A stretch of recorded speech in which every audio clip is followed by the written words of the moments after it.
শব্দ হচ্ছে হালকা। আসার সময় তো ছিল না।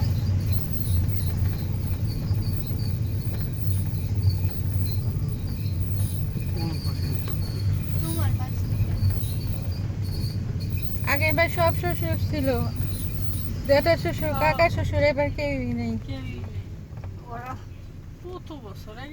15 নয় আসছে, 14-15 বছর হয়ে গেল।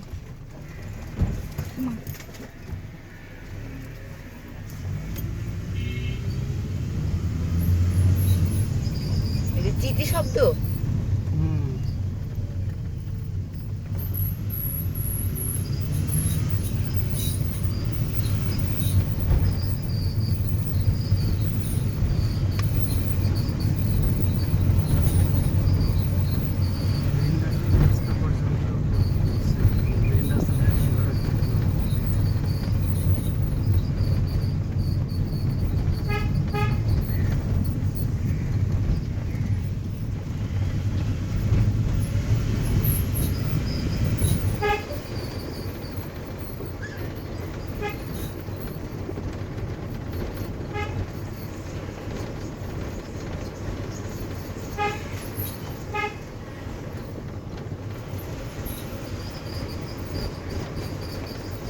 অবশেষে আমাদের হাতের জার্নি সম্পন্ন হয়েছে।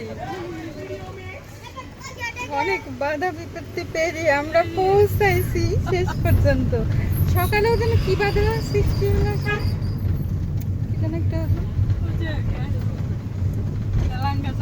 ও আরেকটা যেন কি আছে। তারপর আবার যে দূরের পরীক্ষা নিচ্ছে। আমাদের এসিটা থাকলে একটু আরাম হতো।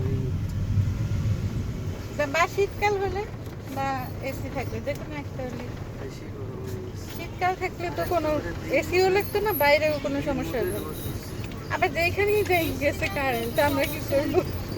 এটা কি আমরা কি বলেন তো? যদি বৃষ্টি থাকে তো বাসায় ঢুকাই যেত না। আচ্ছা সেটা আমরা খালি হাতে ঘুরে এলাম। আমি তো কয় ঘর আছে তাই তো জানি না। পরে মনে হলো যে এতগুলা মানুষ খালি হাতে বুঝে আসলাম পরে বাড়ি থেকে নিয়ে আসবো। আসলে ঘর কয়টা, যেমন যে বিমলদা থাকে না, ইয়ে থাকে না।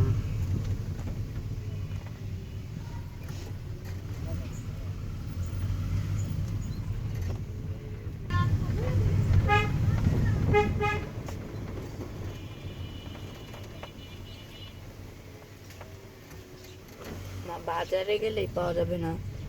যাবে তো সাধারণ দেখলে একটু সময় হতো। এখানে ওষুধের দোকান নাই।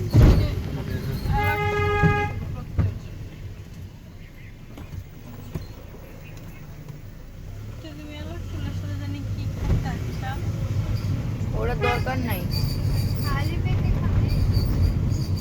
ও তাও তো ভাত খাই নাই কেউ। খায় নাই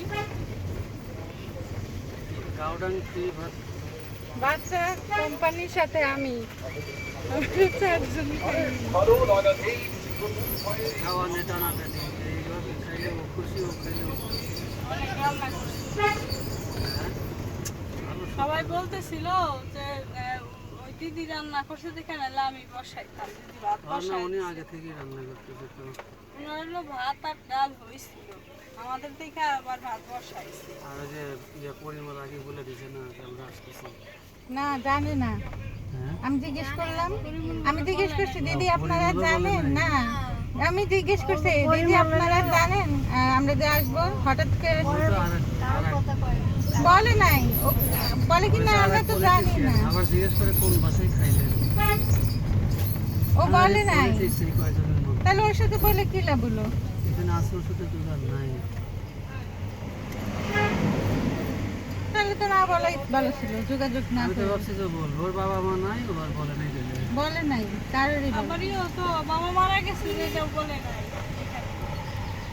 দাদা কইলো না কাকা মারা গেছে।